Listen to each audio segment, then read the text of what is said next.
For myself, all I knew was based on academics and the Calgary Board of Education's curriculum. Yeah, and it's a good wake-up call to understand that a lot of the knowledge that we know is just generalized knowledge. Just asking, but being mindful of the questions that you have. What we didn't know, we didn't know. Specifically about Indigenous ethics and protocols. Welcome to Beyond the Textbook.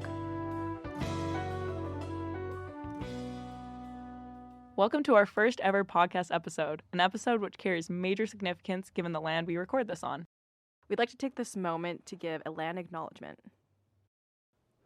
We want to take a moment to recognize that this podcast was created on the traditional lands of the Treaty 7 peoples, the Blackfoot Confederacy, which includes the Siksika, Piikani, and Kainai nations, the Tsuut'ina Nation, and the Stoney Nakoda nations of Chiniki, Bearspaw, and Goodstoney. This land, known as the Blackfoot as Mohkinstsis, where the Bow and Elbow rivers meet, has been a gathering place for generations and holds deep history and connection. We also acknowledge that we are on land shared by the Métis Nation of Alberta, Region 3. As students, we're grateful to have the chance to learn and create here. We especially want to thank the students, staff, and community members who have helped us grow and guided us this semester. It is our hope that this podcast reflects the respect we feel for the land and for the stories shared with us. Thank you for being a part of this journey.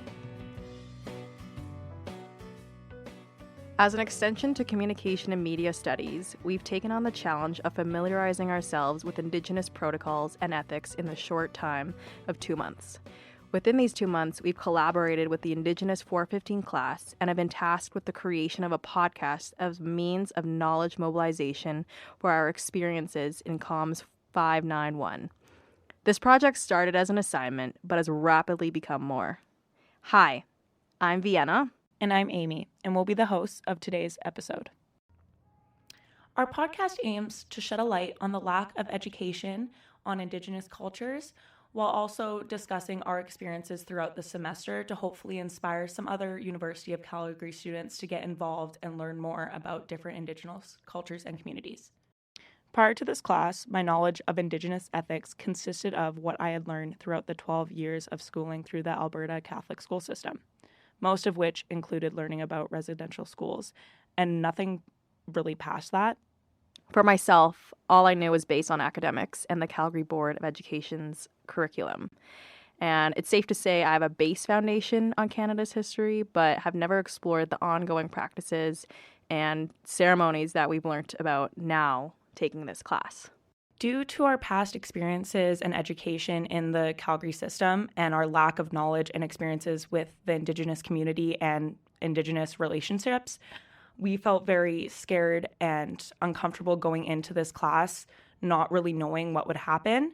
But we would like to share some of the experiences that we got to enjoy throughout the semester to hopefully make it seem less scary to other individuals who might be interested in learning about things like this. One of our first experiences learning about protocols and ethics within the Indigenous community was through the opening ceremony of raising a teepee with the Piikani community members. We were able to learn about certain protocols and ways of respect towards Indigenous elders and learning about the different aspects and different types of teepees. What we didn't know about teepee rising was within the teepee styles. It was interesting to me how going into this, I've known what a traditional, or in my mind, a traditional teepee looked like. But again, all of that knowledge has just come from my academic background.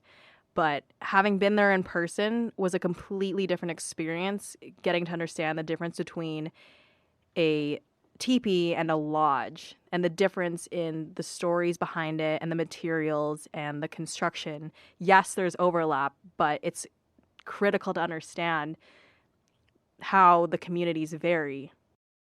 Yeah, and I don't know about you, Vienna, but through my education, specifically growing up in Calgary, when learning about Indigenous communities, you do learn about teepees, but not necessarily what different communities do and like the stories behind it themselves. So when you're presented with an experience like this, it's really great to have that eye-opening experience to realize all of these things that we've been missing throughout our education that we're learning now as fourth-year university students. Yeah, and it's a good wake-up call to understand that A lot of the knowledge that we know is just generalized knowledge.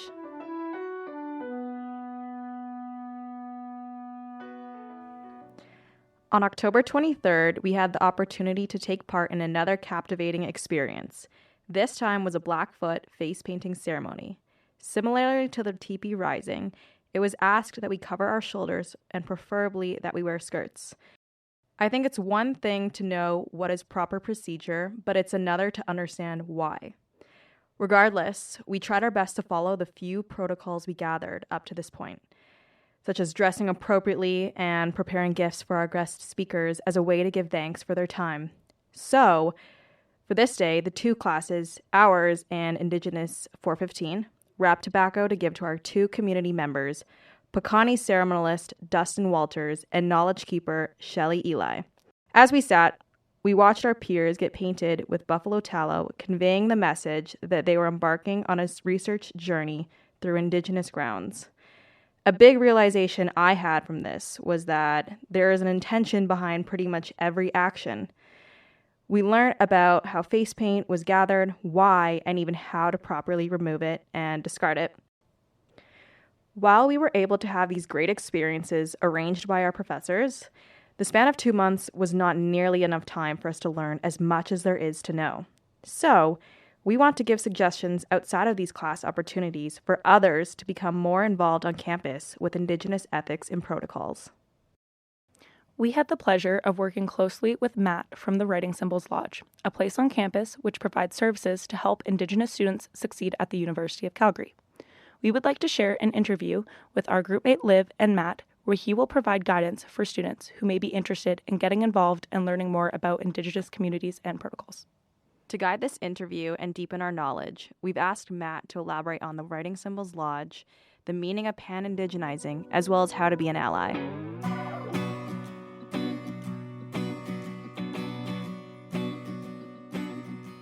My name's Olivia McGowan. I'm here with Matthew Antonius. And Matthew, I want to ask if you consent to be on our podcast today. Yes, I'm Matthew Antonius, and I do consent. Wonderful. Matthew, why don't you tell us a bit about yourself? Well, I'm currently a third-year student at the University of Calgary. My major is geography and a minor in architectural studies. I was born in Vancouver before moving here for my post-secondary journey.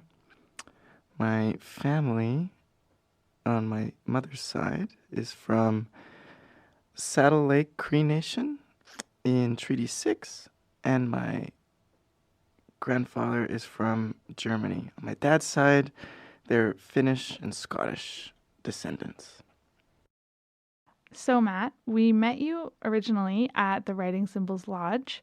Can you tell us more about the space and what it does for Indigenous students on campus? Gladly. The Writing Symbols Lodge is the Indigenous Student Service Center on campus, and it kind of offers like many events and services that any other faculty would offer for their students, specifically in this case for Indigenous students. These events are like often cultural, and this creates a very inviting and comfortable atmosphere for Indigenous students, especially Indigenous students who are arriving from, more often than not, far off remote communities in the larger city of Calgary, right? And what does the Writing Symbols Lodge mean to you? Personally, for me, the Writing Symbols Lodge has been like a great place to connect. I've been able to create like a sense of community for myself. For instance, I'm part of Otapimiskan. I volunteered for the first 2 years of my university experience at the front desk. They offer cultural space, so I can go in there and smudge and like clear the air, especially my own personal air. And yeah, and create these connections and experience these new different things that otherwise, had the Writing Symbols Lodge not existed, I wouldn't have been able to have. And in your opinion, what does the Writing Symbols Lodge need to improve upon or do differently to better meet the needs of Indigenous students? I definitely have a bone to pick with the layout of the building because it is aforementioned feels like a dentist's office. You walk in there and there's just the front desk and it just feels cold. There's nothing to say, for instance, that it is an Indigenous space. If all the paintings and artifacts were removed from the space, it would be just another office, literally just another office. And that's something that personally I don't appreciate, especially with my background in design. I'm working to kind of, especially in architecture, kind of indigenize my own designs in that regard. And there's a lot of different ways that I feel the Writing Symbols Lodge could be improved, or even looking at different universities and how they've dealt with their own native centers on their campuses. For instance, I think of UBC and how they have an actual longhouse that's designed according to their principles and their cultural protocols. And just stuff like that, I think, would improve the Writing Symbols Lodge. So in our pre-meeting, you said the term pan-indigenizing. Could you explain to our listeners what that means? Pan-indigenizing is a term that refers to the practice of kind of conglomerating all Indigenous cultures into one large umbrella group. So it's kind of like considering Indigenous people as one cultural homogenous group instead of the diverse network of people that has existed for millennia pre-contact. And of course, even in Calgary, for example, the city is surrounded by like quite a few different groups.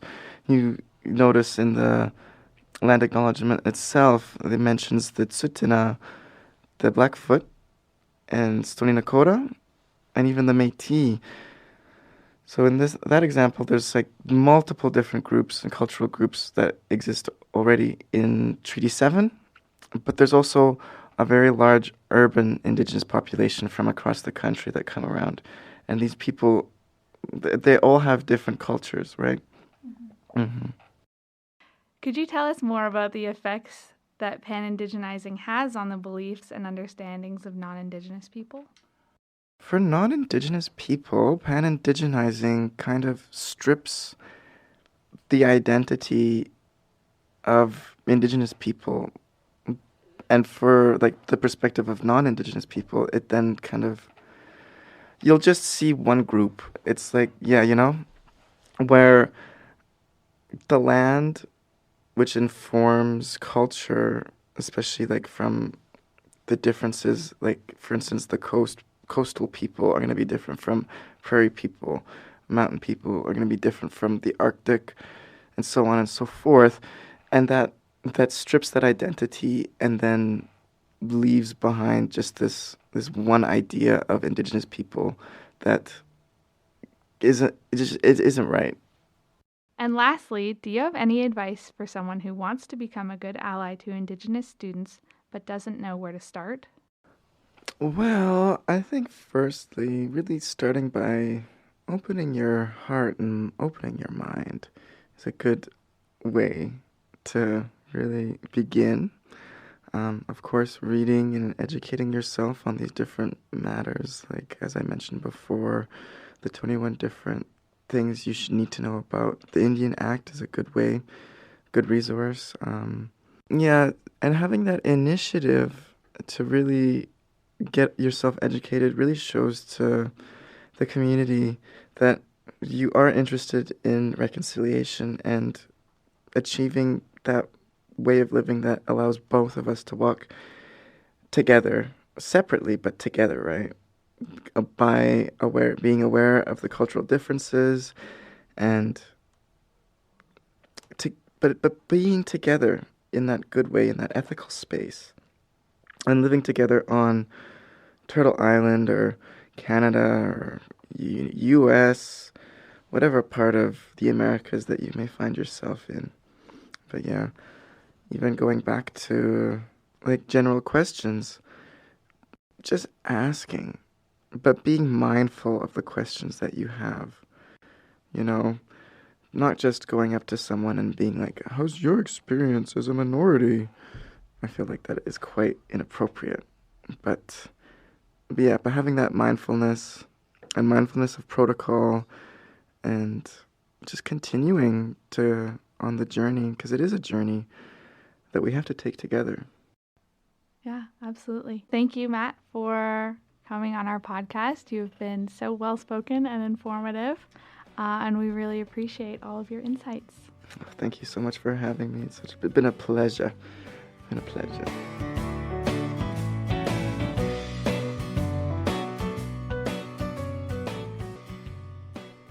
The aim of this project has been to help us and others feel less intimidated and nervous about interacting with Indigenous communities. As Amy and I have touched on, being unfamiliar with Indigenous ways of knowing can feel uncomfortable and vulnerable. How can you know what information is correct and where to learn? Learning from community members directly is by far the proper method. No textbook or Google search will perform the same as a hands-on experience. By asking questions and taking action, we can lessen the stress there is to get things wrong or by being disrespectful. Not knowing everything is okay, but it's important to take the steps to fill in these gaps we and other people have surrounding Indigenous communities. Throughout the semester, we were lucky enough to work closely with the Writing Symbols Lodge. However, we would like to specify that the Writing Symbols Lodge is meant for Indigenous students to succeed and grow throughout their career at the University of Calgary. However, if you are not Indigenous and you are inspired by what we have said in this podcast, we do advise that you reach out to the Office of Indigenous Engagement, where you will be able to find resources and learn more about the plethora of Indigenous cultures and dive into different workshops and interact with the communities themselves. We also want to thank the community members who have been with us along this journey, especially now knowing how much knowledge transferring holds value. We truly appreciate being able to share the experiences we've witnessed and have been a part of. We would also like to give a big thank you to our professors for guiding us throughout this journey, and in addition to Indigenous 415 class for their insights throughout the year.